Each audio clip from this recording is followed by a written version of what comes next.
Hey gang. At Generations, we've been in the middle of a fall teaching series called Fear and Faith in Uncertain Times. Are these times uncertain? Yes! Yes, they are! Ah! The times are very uncertain. In fact, I want to suggest to you something if you've not realized this. You happen to be living at one of these monumental pivot points in human history. It's not unlike the Protestant Reformation or the inventing of the printing press. It's not unlike Rome taking over all of the Mediterranean rim. It's one of those big pivot points in human history, and you and I get to live through it. Woo!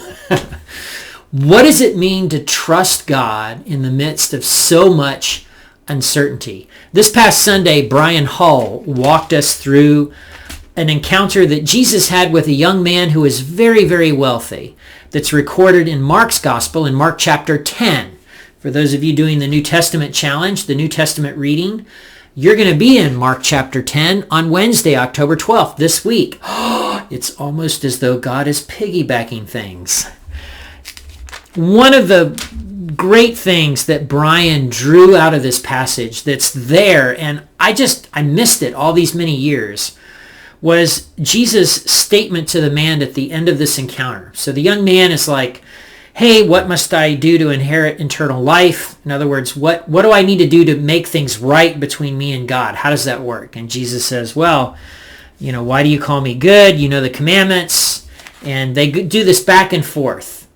And at the end of the back and forth, Jesus says to the young man, because he knows the young man's issues, go sell everything you have, give your possessions to the poor, and then come follow me. And the real impact is that phrase, come follow me. When Jesus said that to the man, Jesus was basically saying to him, as Brian pointed out this past Sunday, hey, I believe in you, and I believe that you can live and lean into this way of life, this life of faith, this life of abundance. I believe you can. I believe you got what it takes. You can do this. Come follow me.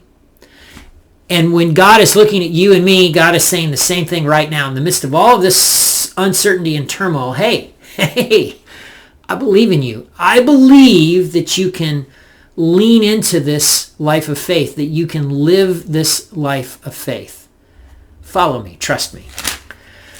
There are a number of things going on right now at Team Generations. There are lots of opportunities for you to step into a group. There's a home group that meets on Wednesday night here in Nicholasville.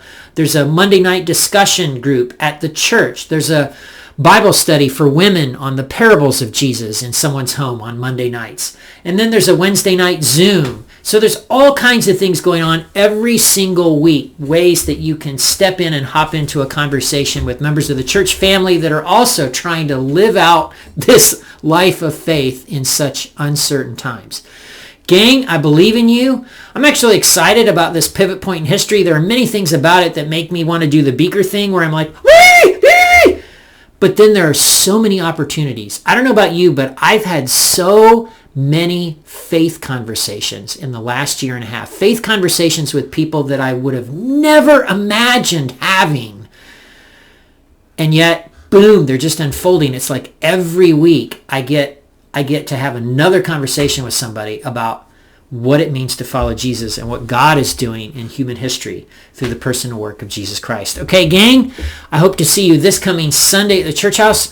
We'll be in a different set of gospels as we continue our series, Fear and Faith in Uncertain Times. Hang in there.